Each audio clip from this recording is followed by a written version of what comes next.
सिर्फ 25 पॉइंट में पूरा चैप्टर स्टार्ट करते हैं। ये पोम है कॉन्वर्सेशन। किसके बीच में कॉन्वर्सेशन है सर? इस पोएट के बीच में और रेन के बीच में। मतलब हमारे पोएट रेन से बात करते हैं, मतलब रेन पर्सोनिफाई किया गया है इस पोएम में। स्टार्ट करते हैं। पोएट का कॉन्वर्सेशन स्टार्ट होता है कि भाई बारिश इधर सुनना, तुम हो कौन भाई, कौन हो तुम? यहाँ पे पोएट पूछते हैं रेन से, कौन हो तुम, कोई आपसे क्यों प्यार करेगा? मतलब एक्चुअली पूछते हैं तुम हो कौन, ये बताओ। रेन आंसर करता है कि मैं इस धरती की कविता हूँ।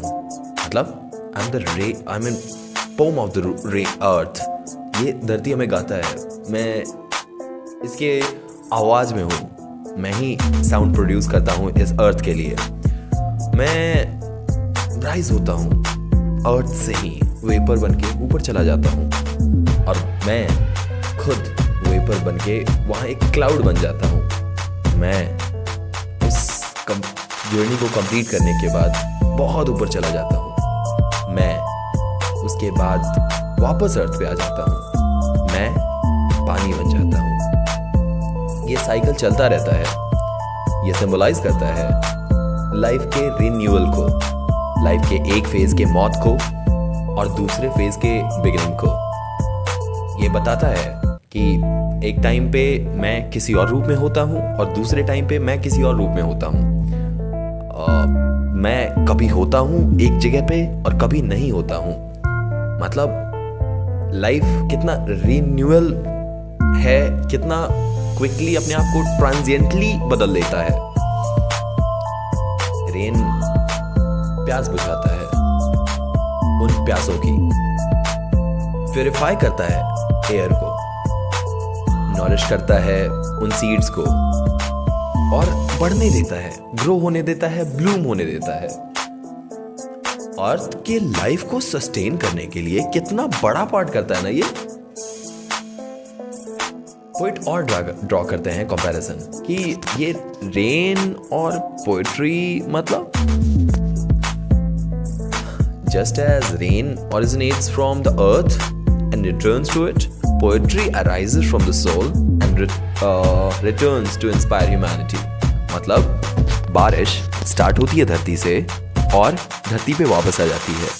पोएट्री यानी कविता स्टार्ट होती है फ्रॉम द सोल, आपके हार्ट से शुरू होती है, जिसे आप बहुत ही एंजॉय करते हुए गाते हो ना, खूब लड़ी मर्दानी वो तो झांसी वाली रानी थी। आपने वो पोम तो सुन लिया, लेकिन जिसने उसे लिखा था उसके दिल से ये निकली थी, उसने बहुत डीप इसे फील किया था, तब वो लिखने में एबल हुए थे, वरना लिख ही नहीं पाते। वो लिखते हैं और वो रिटर्न कहाँ होता है? ह्यूमैनिटी को, हम जैसे लोगों को और आप जैसे लोगों को जो इसकी पढ़ाई करते हैं, इसके बारे में समझते हैं, उस ह्यूमन बिहेवियर को समझते हैं जिस टाइम पे वो पोम लिखा जा रहा था। ये हाईलाइट करते हैं कि सेल्फलेस नेचर जो है रेन का, वो कितना इंपॉर्टेंट है। रेन का पर्पस ही है अर्थ को बेनिफिट करना बिना रिकॉग्निशन लिए, और उस बारिशी बूंद ने कभी आपको अपने बारे में नहीं बताया, अपने यूनिकनेसेस के बारे में नहीं बताया, लेकिन from millions and millions of years वो अर्थ को हेल्प कर रहा है ग्रो होने में। पोएट यूज करते हैं पर्सोनिफिकेशन, क्योंकि रेन बात कर रहा है जो कि पॉसिबल नहीं है, तो इस प्रोसेस को हम क्या बोलते हैं? Personification. Okay, giving living qualities to non living objects, that's what we call personification, right? तो इसके बाद रेन बोलता है कि अब मेरी जर्नी जो है ना भाई, बहुत ही एटर्नल है, बहुत ही एसेंशियल है, मेरे बिना नहीं हो पाओगे कुछ, मैं बहुत इंपॉर्टेंट हूँ तुम्हारे लिए। ये रेन जो है, रेन का जो वापस ऊपर जाना और बारिश होकर नीचे आना एक इमेजिनरी क्रिएट करता है, ये आपको दिखने लगता है, एक रिदमिक फ्लो बनाता है। पोएम एक्सप्लोर करता है इंटरकनेक्शन और किसके? नेचर के और लाइफ को, क्योंकि वो जो कनेक्शन है, वो जो साइकिल है, वाटर साइकिल, उसने हमें जिंदा रखा हुआ है। उस रेन का ना होना सिंबलाइज करता है एक मिसिंग बिहेवियर को, एक मिसिंग पार्ट को नेचर का, और रेन का होना सिंबलाइज करता है एक ब्लेसिंग को, एक रिकॉग्निशन को, रेन प्योरीफाई करता है, रिन्यू करता है अर्थ को और इसे ग्रो करता है for ever and ever. Point connect करते हैं कि पता है जो बारिश का लाइफ साइकिल है ना, बारिश का जो साइकिल है ना, वो बहुत ही क्रिएटिव सा प्रोसेस है, बहुत ही यूनिक सा प्रोसेस है। जैसे पोइट्री बिल्कुल रेन की तरह है, बहुत ही टाइमलेस है, बहुत ही यूनिवर्सल है और touching every part of life है। अगर मैं पोइट की बात करूँ, पोम की बात करूँ तो टाइमलेस होता है। जो बहुत पुराने पोम्स हैं ना, वो भी अभी रिलेट कर पाओगे। जो पोम्स होते हैं वो बहुत ही यूनिवर्सल होते हैं, सिर्फ एक लोगों पे अप्लाई नहीं होते, सब पे अप्लाई होते हैं एक साथ और touching every part of life. वो आपके हर चीज से उसे रिलेट कर सकते हो। एक पोम को आप अलग तरीके से पढ़ोगे तो अलग पार्ट ऑफ योर थॉट को अटैक करेगा वो, है ना। उसी तरह से बारिश भी टाइमलेस होता है, वो हमेशा होता रहेगा, होता ही रहेगा, वो नहीं रुकता। यूनिवर्सल होता है मतलब पूरे अर्थ पे होता है और एवरी पार्ट ऑफ लाइफ को टच करता है। जितने भी लोग हैं इस दुनिया में उस सब ने बारिश को फील किया है, कुछ प्लेसेस को छोड़ के ऑफ कोर्स टच करता है, just like poetry does that. Poet free verse ने इस पोम को लिखा है, कोई स्ट्रक्चर नहीं है इसमें, लेकिन एक नेचुरल फ्लो रखा है रेन के लिए।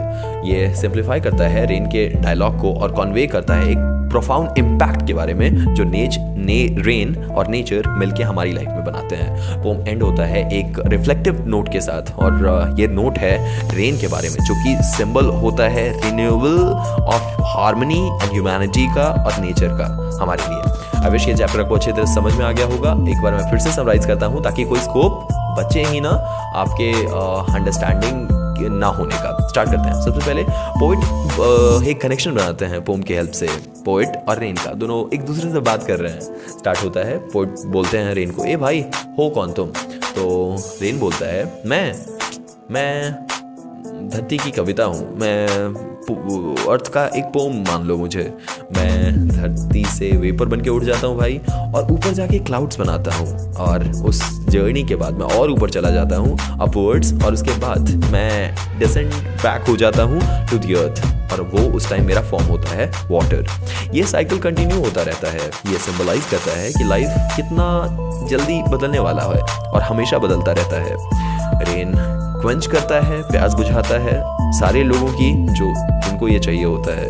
नॉरिश करता है सीड्स को, अलाउ करता है उसे ग्रो करने के लिए और ब्लूम होने के लिए। रेन एम्फसाइज करता है लाइफ और ह्यूमैनिटी को।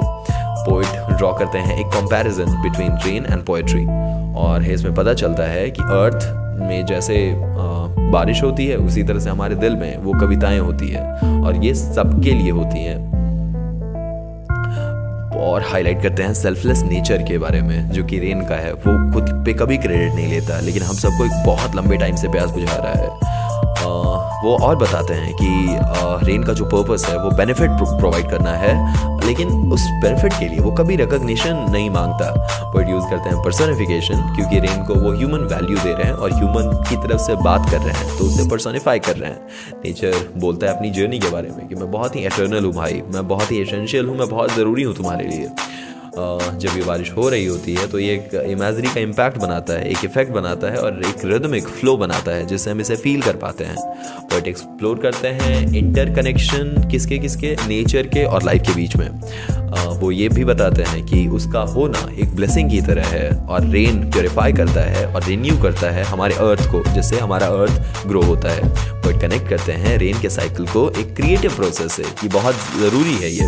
पोएट्री बिल्कुल रेन की तरह है, लगातार बहुत ज़रूरी है और हमारे हर्ट पार्ट को टच करता है, यूनिवर्सल है और टाइमलेस भी होता है। पोएट फ्री वर्ड्स में इस पोएम को लिखते हैं और उसमें एक नेचर का रिदमिक फ्लो डालते हैं। इस पोइट्री की जो सिंप्लिसिटी है और डायलॉग है वो बहुत ही प्रोफाउंड वे में कन्वे किया गया है इस लाइफ के बारे में। पोइट एंड होता है एक रिफ्लेक्टिव नोट से जहाँ पे कि रेन को सेलिब्रेट किया जाता है एक सिंबल किस चीज़ का कि लाइफ और हार्मनी और नेचर ये रिन्यूएबल हैं, हमेशा बदलते रहते हैं और नए होकर वापस आते हैं हमारी लाइफ में। इस तरह से ये पोम फिनिश हो जाता है। ऐसे और वीडियोस के लिए विजन स्पोकन इंग्लिश को आप सब्सक्राइब कर सकते हो। अगर इस पोम में कोई प्रॉब्लम थी तो आप कमेंट कर सकते हो। अगर आपको कोई और पर्टिकुलर चैप्टर एक्सप्लेन करवाना है तो आप कमेंट कर सकते हो। अपना बहुत ध्यान रखिए। Keep watching Vision spoken English. See you in the next one.